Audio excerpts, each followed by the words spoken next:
এর আগে কি কাজের অভিজ্ঞতা আছে পণ্ডিত তোমার? এখানে কাজ করতে গেলে তো তোমার বিভিন্ন কাজের অভিজ্ঞতা থাকা লাগবে, আর অনেক সাহস থাকতে হইবে তোমার। কোনো কিছুতে ভয় পাওয়া যাবে না। সরি শারীরিক ফিট থাকা লাগবে তোমার। হাতে নিজে কাছে আমার শারীরিক ফিট থাকা লাগবে। বলছি স্যার, আমার তো অভিজ্ঞতা শেষ নাই, সেজন্য তো সবাই আমার পণ্ডিত বলি ডাকে।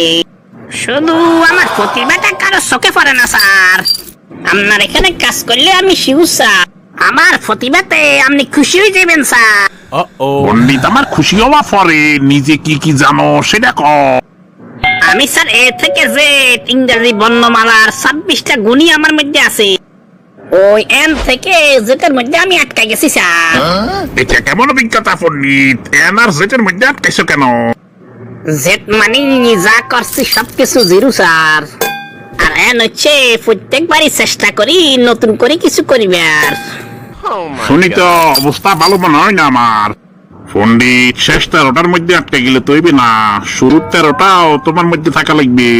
তুমি এ সি কে ডি এগুলির মধ্যে সময় দেওয়া পারো। মানে বুঝলাম না স্যার, এইটা কি বুঝাইলেন আপনি? এ সি কে ডি এটা আমার অপমান করেন নাই তো?